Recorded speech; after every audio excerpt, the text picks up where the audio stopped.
America is on fire, and as the flames that originate in the White House make their way west across the amber waves of grain, Donald Trump and the Republicans in the Congress are adding fuel to the fire by joyously tossing congressional subpoenas that they refuse to recognize into it.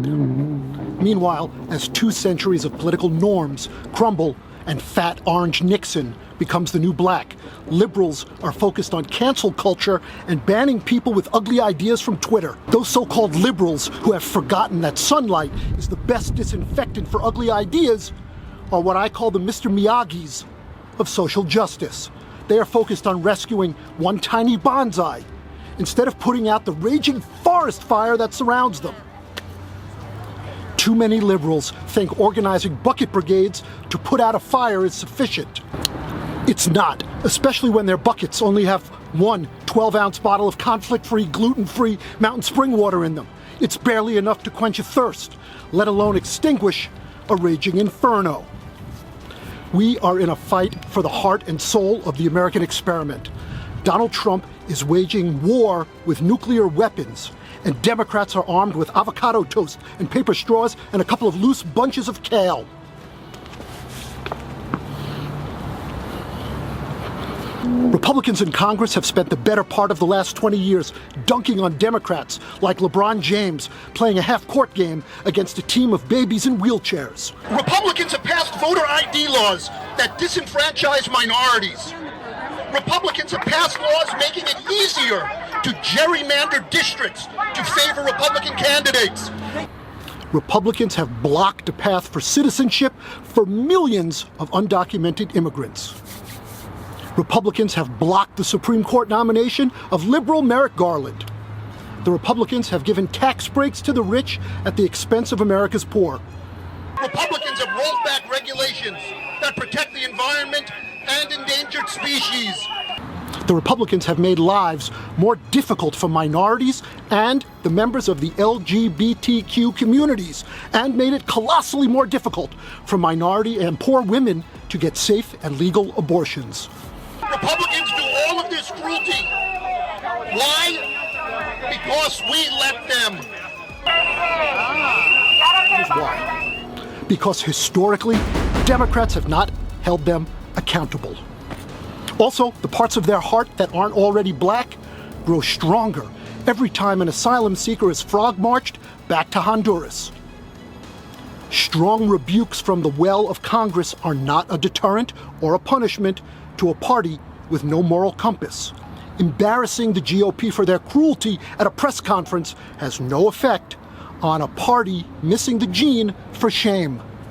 An eloquent op-ed in the New York Times does nothing to convince an intended audience who primarily use that paper to clean up after their dog. Democrats can no longer, we must no longer, be the only party that respects the Constitution, that respects the rule of law, that respects the norms of politics. Yes, it goes against our ideology. Yes, it goes against our DNA. But these are not ordinary times. The soul of our nation is at stake.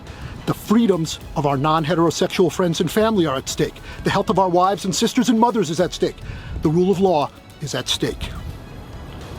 Democrats must rise up. We must man up and learn to fight dirty. We are fed up. It is time to wake up, speak up, and show up. Otherwise, we will only have ourselves to blame when we tear up. We thought that letter writing and calling our congressmen and marching and unfriending Trump supporters on Facebook was going to be enough. It is not. Let me repeat that. It is not enough. Mitch McConnell loses not 1 second of sleep after pronouncing that his #1 goal as the Senate Majority Leader is to make Barack Obama a one-term president. McConnell sleeps just fine the night that he refuses to give Supreme Court nominee Merrick Garland a hearing.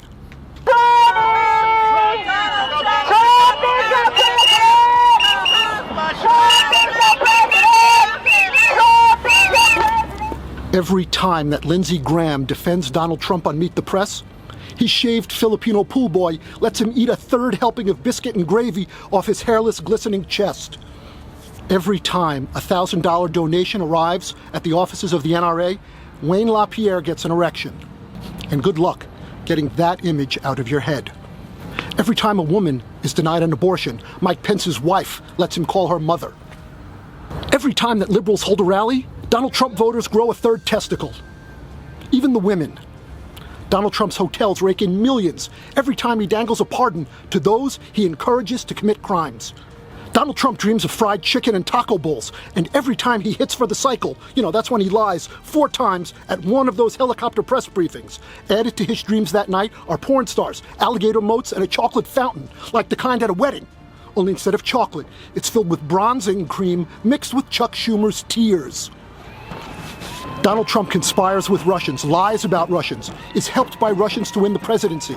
And then, when Mueller reveals that there are no consequences, he doesn't just do it again, he does it 3 more times.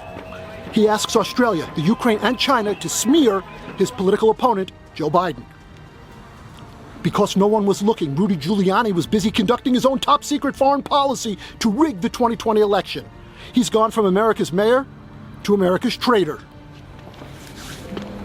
Democrats no longer have the luxury of complacency. We no longer have the luxury of conscience. We no longer have the luxury of passive resistance and righteous indignation. Democrats must fight dirty. It's like that commercial where the dad catches his kid smoking a joint and he asks him where he learned about drugs. And the kid says, "I learned it from you." Who taught you how to do this stuff? You, all right? I learned it by watching you. Only in our case, we learned to fight dirty from the GOP.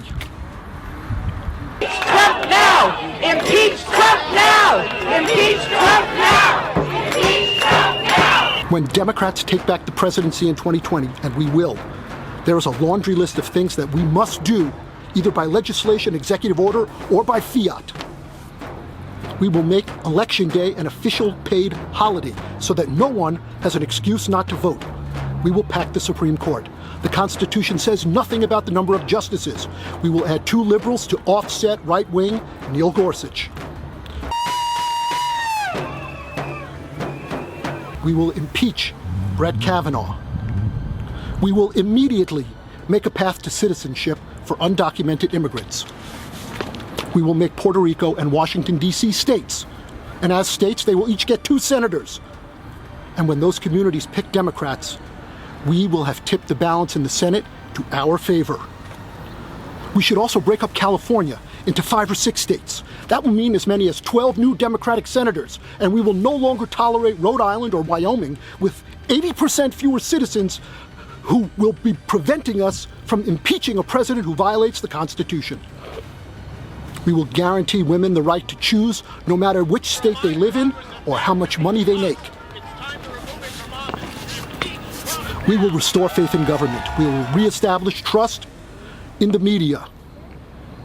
We are at a moment where sanity must be restored, where crimes must be punished, where norms must be made normal once again, where choice is rescued from the jaws of an antiquated theology, where equality replaces intolerance, where cruelty is banished to history's dustbin.